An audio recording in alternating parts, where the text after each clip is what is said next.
Hello everyone, a very good morning to all of you and welcome you all in Bibliophile Study Center। जैसा कि आप सबको पता है हमने एक सीरीज स्टार्ट करी है वोकेबलरी स्पेशल की। आई होप आप लोग उसे कंटिन्यू फॉलो कर रहे होंगे। ठीक है, कल हमने कई सारे वर्ड डिस्कस किए थे अल्फ़ाबेट ए को लेके, जिसमें हमने उसका मीनिंग समझा था विदाउट के सेंस में। ठीक है, आई होप आप सबने उसको देखा होगा। जिन्होंने भी देखा है या जिन्होंने नहीं देखा है, स्पेशली उनके लिए कि आप जब नेक्स्ट सीरीज़ देख रहे हैं, नेक्स्ट लेक्चर देख रहे हैं, तो कोशिश करिए अपना प्रीवियस लेक्चर ज़रूर फॉलो करिए। अपने प्रीवियस लेक्चर को देखिए, उसके नोट्स प्रिपेयर करिए, फिर नेक्स्ट लेक्चर में आइए ताकि आप एक सीक्वेंस में पढ़ना स्टार्ट करेंगे। ठीक है, चलिए आज हम मूव करते हैं हमारे नेक्स्ट वर्ड की तरफ। आज हमारा नेक्स्ट रूट, अभी मैंने आपको कहा है हम अल्फ़ाबेट ए को ही लेके चल रहे हैं। ए से जितने भी इंपॉर्टेंट रूट्स बनते हैं, उन रूट से जितने अच्छे अच्छे वर्ड्स बन सकते हैं, उन सबको हम डिस्कस करते हैं। ठीक है, चलिए आज हमारा देखो अल्फ़ाबेट ए में रूट क्या आता है। एक आता है हमारा अल्टर, एली और एलो। ठीक है, ये तीन अपने आप में छोटे छोटे से रूट्स हैं। इन तीनों को एक साथ लेने का रीज़न है, इन तीनों रूट से ये तीनों सफिक्स की तरह वर्क करते हैं। इन तीनों से जितने भी वर्ड्स बनते हैं, उन सारे वर्ड्स का जो मतलब होता है वो सेम होता है। ठीक है, मतलब इन तीनों रूट से बनने वाले वर्ड्स का मतलब दो तरीके से मीनिंग निकलता है। एक तो इनका मीनिंग निकलता है चेंज, मतलब कोई चीज़ बदलाव के सेंस में। एक इनका मतलब निकलता है आपका अदर के सेंस में।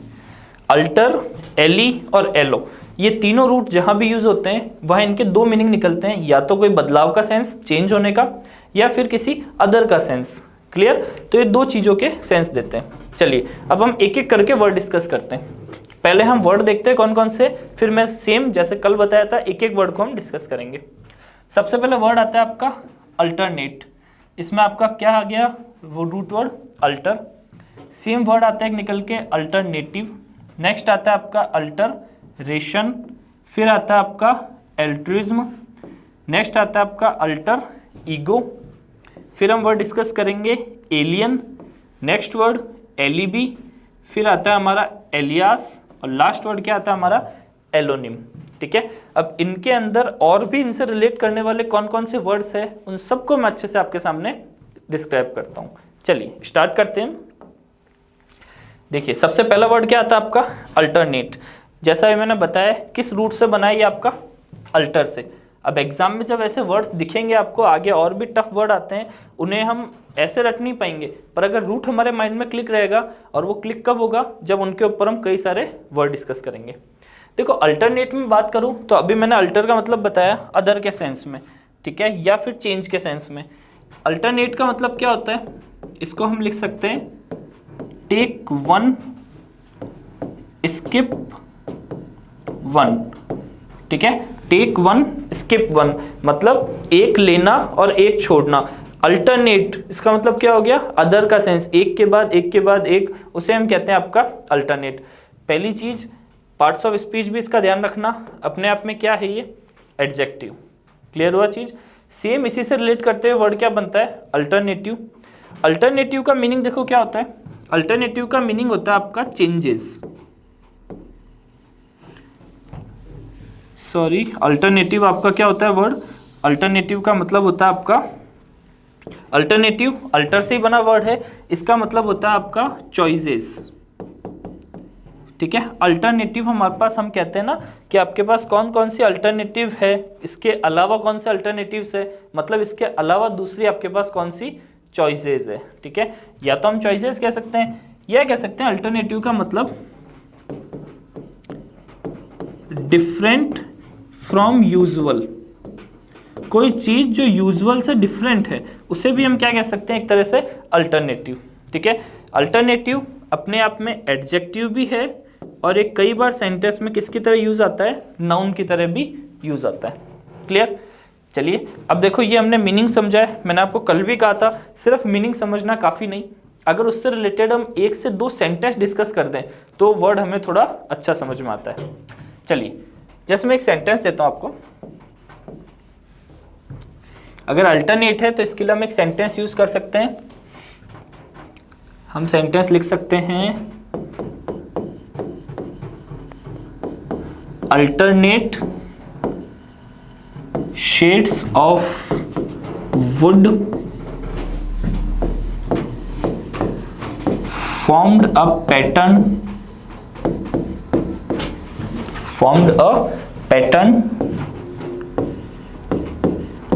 around the window। हाँ भाई, क्या लिखा है मैंने?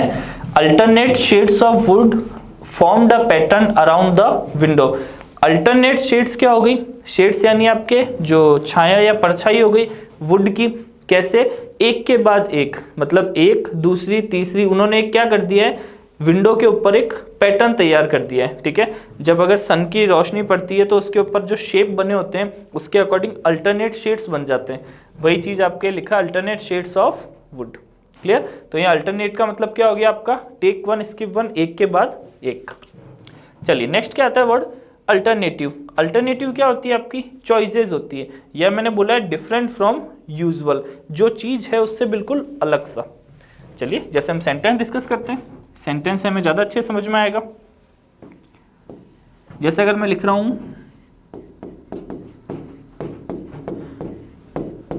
Scientist are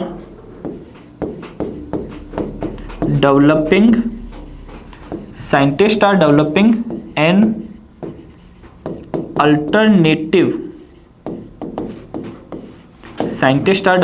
an alternative approach to treating the disease। हाँ भाई, क्या लिखा है मैंने? साइंटिस्ट आर डेवलपिंग जो साइंटिस्ट है वो डेवलप कर रहे हैं an alternative approach. Alternative approach का मतलब क्या हो गया? जो हम कहते हैं ना, इससे कुछ अलग सी जो अप्रोच चल रही है उससे कुछ अलग। तो हमने क्या कहा? डिफरेंट फ्रॉम यूजुअल, कुछ अलग सी अप्रोच या दूसरी कोई अप्रोच को क्या कर रहे हैं? डेवलप कर रहे हैं टू ट्रीटिंग द डिजीज। किसको ट्रीट करने के लिए? डिजीज को इलाज करने के लिए। जो बीमारियां सामने आ रही है उनके इलाज के लिए और भी अच्छे तरीके की अप्रोच को साइंटिस्ट डेवलप कर रहे हैं। क्लियर हुई चीज? ठीक है, चलो अगर हम बात करें इसके चॉइसेस की तो हम एक और इसका सेंटेंस समझते हैं। जैसे आप इसको लिंक कर पाएंगे अपने आप से, I was offered no alternative. हाँ भाई, क्या लिखा है मैंने? I was offered no alternative. I was offered, मुझे ऑफर किया गया था। नो अल्टरनेटिव का मतलब मुझे कोई भी चॉइस ऑफर नहीं की गई थी। ठीक है, जैसे अगर कहीं आप इंटरव्यू देने जा रहे हैं, वहाँ आपके पास कोई ऑप्शन नहीं है सिलेक्शन का, मतलब उन्होंने बोला है कि जो हमने टर्म्स एंड कंडीशन रखी है आपको वही माननी होगी तो जॉब मिलेगी, नहीं तो जॉब के कोई चांस नहीं है। तो क्या चीज़ हो गई? आई वॉज ऑफर्ड, मुझे ऑफर किया गया था। नो अल्टरनेटिव मतलब कोई भी मेरे पास चॉइसेस नहीं दी गई, एक ही चीज़ बताई गई, वही मुझे माननी पड़ी। क्लियर हुई चीज़? अब देखो मैंने आपको जो समझाया था फर्स्ट क्लास में, वोकेबलरी के यूज़ में जो फ़र्क होता है। देखिए अल्टरनेटिव अपने आप में एडजेक्टिव भी है और नाउन भी है। फर्स्ट सेंटेंस में जरा चेक करो ये एडजेक्टिव है या नाउन है। तो देखो मैंने लिखा है अल्टरनेटिव अप्रोच। ठीक है, अगर अप्रोच यहाँ मेरा नाउन होगा तो अल्टरनेटिव मेरा यहाँ क्या हो गया? क्या हो गया भाई? एडजेक्टिव। पर अगर मैं यहाँ बात करूँ तो I was offered no alternative, तो यहाँ अल्टरनेटिव अपने आप में क्या हो गया? नाउन। तो एक ही वर्ड है पर यहाँ आपके एडजेक्टिव की तरह बिहेव कर रहा है, यहाँ कैसे बिहेव कर रहा है? नाउन की तरह। क्लियर हुई चीज? चलिए हम बढ़ते हैं आगे नेक्स्ट वर्ड की तरफ। नेक्स्ट क्या आता है हमारा? अल्टरेशन। अब देखो थोड़ा सा अगर आप रिवर्स में जाओगे तो ये वर्ड मैंने आपको पहली क्लास में बताया था। थोड़ा सा याद करो जरा, हमने दो वर्ड डिस्कस किए थे। एक हमने डिस्कस किया था अल्टर और एक हमने डिस्कस किया था ALTER और TER। हाँ भाई, याद है क्या दोनों वर्ड जो होमोफोन्स के अंदर डिस्कस किए थे? यहाँ मैंने इस अल्टर का मतलब बताया था चेंजेस, बदलाव करना, और इस अल्टर का मतलब बताया था प्लेस ऑफ वर्शिप, जो पूजा का स्थान होता है। तो इसी अल्टर रूट से हमने यहाँ वर्ड क्या बनाया है? अल्टरेशन। ठीक है, तो अल्टरेशन अब जरा याद भी करो, ये अल्टर वहाँ क्या थी?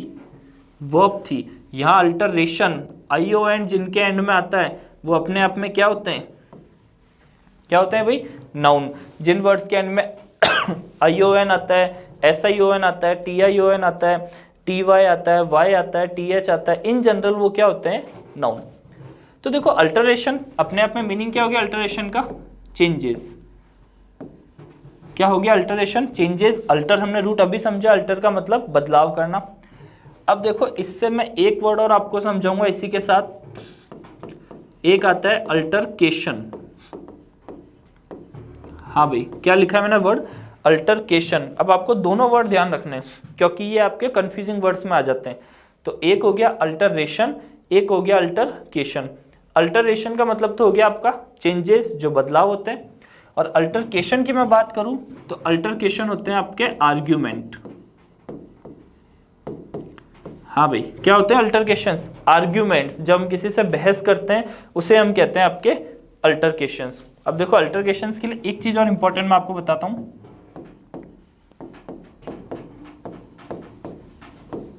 हाँ भाई, क्या लिखा है मैंने, आर्गल बार्गल। ये क्या चीज है भाई, आर्गल बार्गल का मतलब भी अपने आप में क्या होता है अल्टरकेशंस होते हैं। अल्टरकेशंस का मतलब आपके अल्टरेशंस। हाँ भाई, अल्टरकेशंस, अल्टरकेशंस का मतलब क्या हो गया, आर्ग्यूमेंट्स। तो आर्गल बार्गल का मतलब भी क्या होता है, जो बहसबाजी हम करते हैं उसे हम कहते हैं आर्ग्यूमेंट्स या आर्गल बार्गल। और ये अपने आप में किसका वर्ड है, ये ब्रिटिश का वर्ड है, ठीक है, ब्रिटिश लैंग्वेज का वर्ड है ये अपने आप में, आर्गल बार्गल। क्लियर, ध्यान रहेगा आपको। चलिए अब देखो मैंने आपको वर्ड बताया अल्टरेशन मतलब बदलाव, और अल्टरकेशन का मतलब क्या हो गया, आर्ग्यूमेंट्स। इन दोनों से रिलेटेड मैं आपको एक आधे सेंटेंस देता हूं ताकि आप यूज करने की कोशिश करो। इसका रीजन क्या है, आपके ऑलरेडी एग्जाम्स में जो मैं सेंटेंस अभी लिख रहा हूं वो आए हुए हैं, और आपको इन्हीं दोनों वर्ड्स को चॉइस में दिया था कि आपको कौन सा यूज करना है। चलिए ट्राई करते हैं।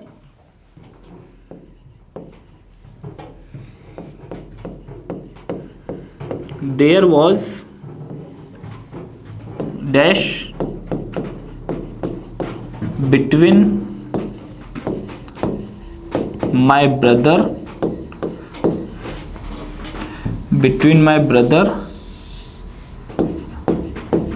and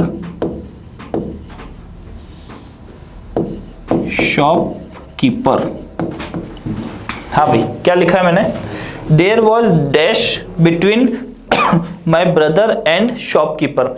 वहां पे डैश कुछ था किसके बीच में, मेरे ब्रदर के बीच में और शॉपकीपर के बीच में। हाँ भाई, जरा ट्राई करो। देयर वॉज चेंजेस, क्या मुझे अल्टरेशन यूज करना होगा या फिर मुझे अल्टरकेशन यूज करना होगा, अपने अकॉर्डिंग ट्राई करो जरा क्या होना चाहिए। हाँ भाई, सोचो पढ़ के जरा। तो अब देखो देयर वॉज अल्टरेशन अगर मैं कहूंगा तो वहां कोई बदलाव तो नहीं था इन दोनों के बीच में, डेफिनेटली इनके बीच में क्या चल रहा था, आर्ग्यूमेंट चल रहा था। तो हम क्या कहेंगे, देयर वॉज अल्टरकेशन, आर्ग्यूमेंट चल रहे थे, बहस चल रही थी किसके बीच में, between my brother and shopkeeper. Clear, चलो एक और ट्राई करते हैं हम सेंटेंस जैसे,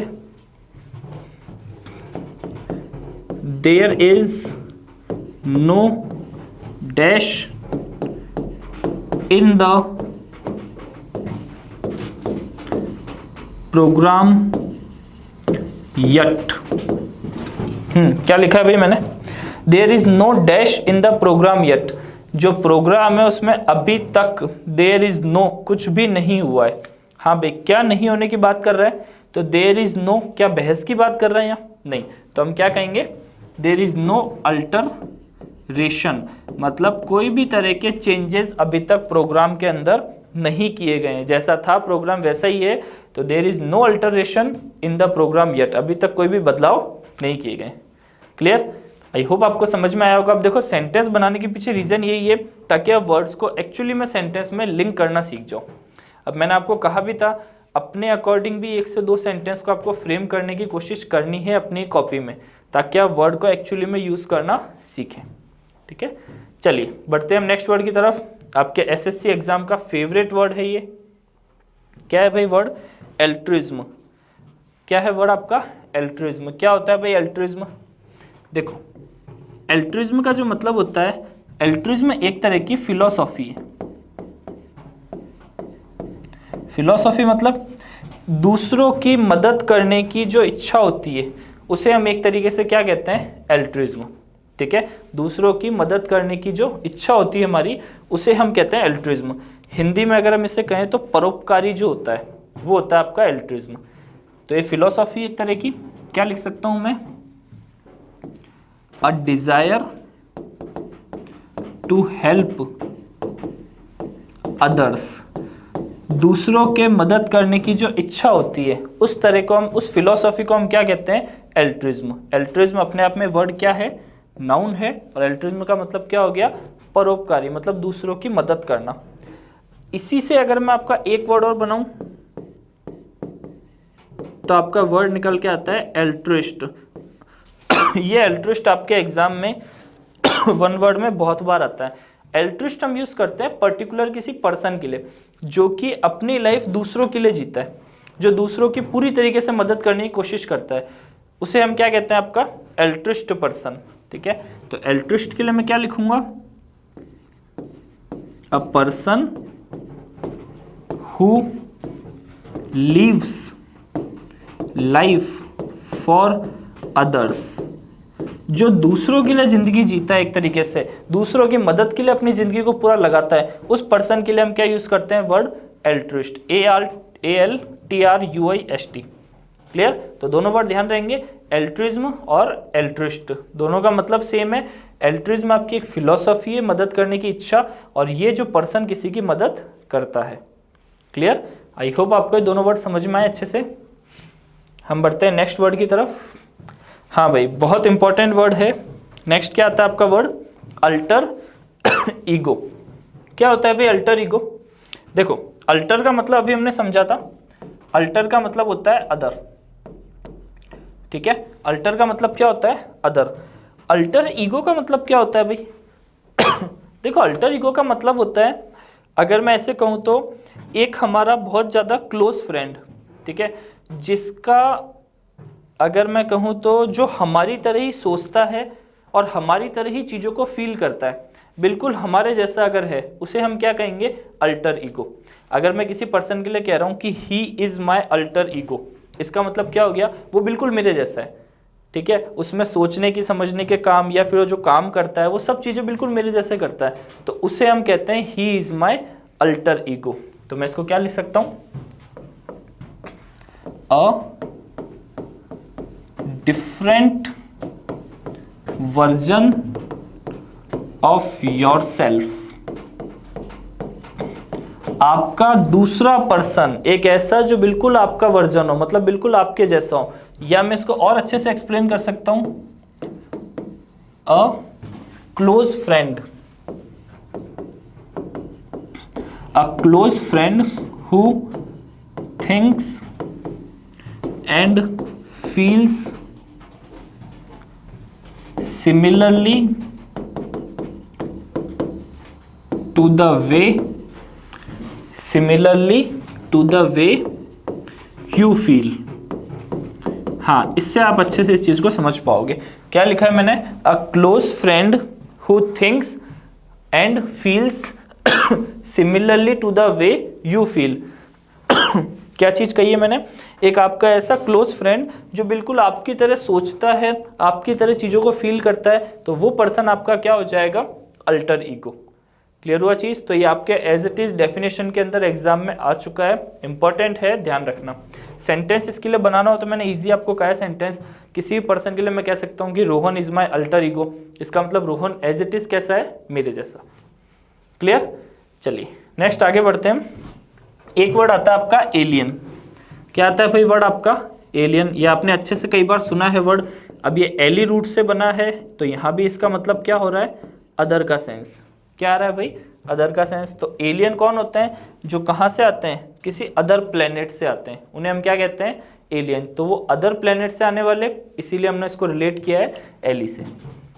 एलियन, एलियन क्या होते हैं भाई, who comes from another planet, who comes from another planet, उसे हम क्या कहते हैं, आपका एलियन। ठीक है, यह हम इसको फॉरेनर भी कह सकते हैं। क्या कह सकते हैं इसको, हम फॉरेनर भी कह सकते हैं। तो जो अदर प्लेनेट से आते हैं उन्हें हम क्या कहते हैं, एलियन। अब देखो एलियन हमारा इतना इंपॉर्टेंट वर्ड नहीं है जितना इसका वर्ब फॉर्म जो है ये अपने आप में क्या है, नाउन है। अगर मैं एलियन की बात करूं तो ये अपने आप में वर्ड नाउन है, पर इसका एक वर्ब फॉर्म है। इसकी वर्ब फॉर्म क्या है, एलियनेट। ये हमारे लिए इंपॉर्टेंट वर्ड बन जाता है। ये क्या है अपने आप में, वर्ब। तो इसकी वर्ब फॉर्म जो एलियनेट है, ये ध्यान रखना। एलियनेट का मतलब क्या हो गया, अगर ये वर्ब है तो एक्शन है, मतलब किसी पर्सन को अपने ग्रुप से बाहर निकालना या किसी को अनफ्रेंडली बनाना, उसे हम क्या कहते हैं, एलियनेट करना। जैसे क्या लिख सकता हूं मैं इसके लिए, टू मेक समवन अनफ्रेंडली। हाँ भाई, क्या लिखा है मैंने, टू मेक समवन अनफ्रेंडली, किसी पर्सन को अनफ्रेंडली बनाना। या फिर अब देखो ये चीज जो मैं लिख रहा हूं ये आपके वन वर्ड में एज इट इज आया था, no longer in a group. एक पर्सन जो ज़्यादा टाइम तक किसी ग्रुप में नहीं बन पाया या ज़्यादा टाइम तक किसी ग्रुप में नहीं रहा, उसको क्या कर दिया गया, एलियनेट कर दिया गया। तो ये as it is one word में आया, तो इसको ध्यान रखना। एलियनेट का मतलब, एलियन मतलब जो दूसरे प्लेनेट से आते हैं, इसी की वर्ब फॉर्म एलियन हो गया जो अदर प्लेनेट से आते हैं, और इसी की वर्ब फॉर्म एलियनेट बनाई। तो एलियनेट वर्ब है तो एक्शन है, मतलब किसी को अनफ्रेंडली करना, किसी को अपने ग्रुप से बाहर निकाल देना। क्लियर? तो अच्छे से ध्यान रखना। अल्टर ईगो होता है हमारा डिफरेंट वर्जन, एलियन होता है आपका जो अदर प्लेनेट से आता है, इसकी वर्ब फॉर्म एलियनेट। तो एलियनेट का मतलब क्या होता है, किसी को अपने ग्रुप से बाहर करना। आई होप आपको समझ में आए, दोनों वर्ड अच्छे से क्लियर हुए। चलिए हम बढ़ते हैं नेक्स्ट वर्ड की तरफ। नेक्स्ट आता है हमारा वर्ड एलिबी। देखो एलिबी न्यूज़पेपर का काफ़ी फेवरेट वर्ड है, आपके न्यूज़पेपर के अंदर काफ़ी बार ये वर्ड दिखाई देता है, एलिबी। क्या है भाई एलिबी? देखो एलिबी की अगर मैं बात करूं तो एलिबी एक तरह का जस्टिफिकेशन है। इसको थोड़ा सा ध्यान से समझने की कोशिश करना, वर्ड को, इंपॉर्टेंट वर्ड है और थोड़ा सा कंफ्यूजिंग है। जब आप इसको सर्च करते हो गूगल पे या फिर डिक्शनरीज में तो ये अच्छे से एक्सप्लेन नहीं कर पाता, पर न्यूज़पेपर के अंदर काफ़ी यूज होता है। एलिबी एक तरह का जस्टिफिकेशन होता है। जस्टिफिकेशन का मतलब क्या हो गया, पहले मैं इसकी एक डेफिनेशन आपको लिखता हूँ, फिर मैं डेफिनेशन को आपको एक्सप्लेन करता हूँ। देखो एलिबी क्या होता है, एक तरह का जस्टिफिकेशन। कैसे है, देखिए, a claim that shows that you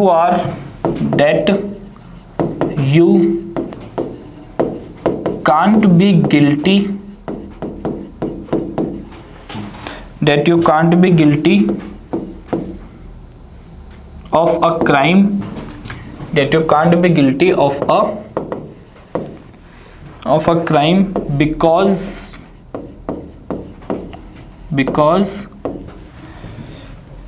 you were somewhere else,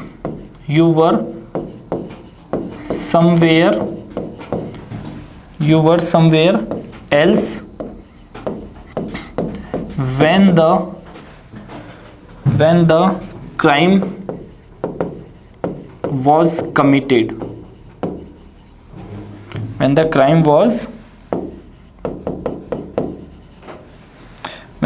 was committed। ठीक है, जैसे एक मैं सेंटेंस भी लिखना चाहूंगा, nobody could confirm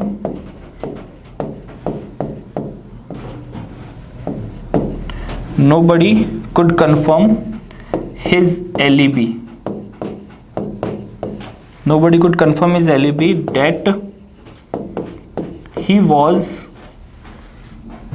he was at the movie। ठीक है, क्या चीज लिखी है मैंने, थोड़ा सा ध्यान से समझने की कोशिश करो इसको।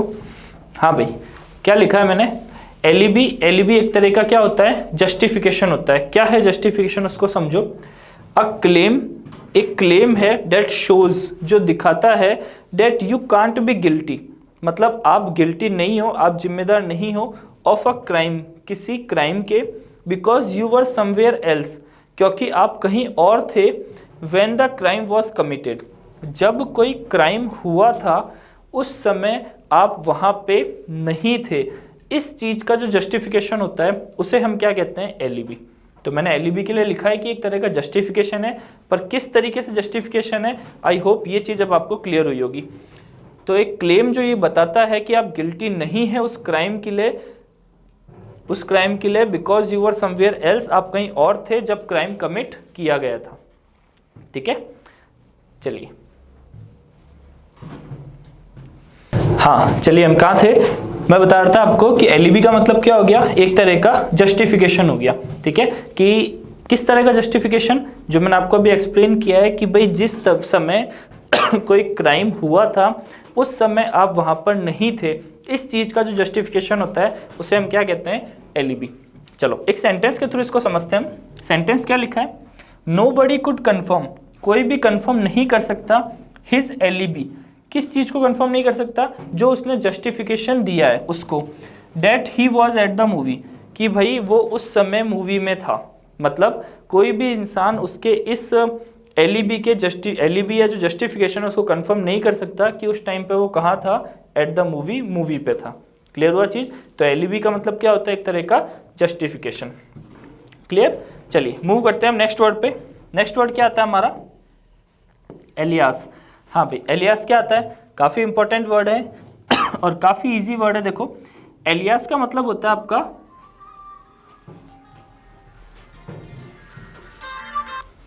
हाँ आ गए, हो गया काम। ठीक है बात कर लो अब, 5 मिनट कॉल मत करना, मेरा रिकॉर्ड कंप्लीट हो जाए।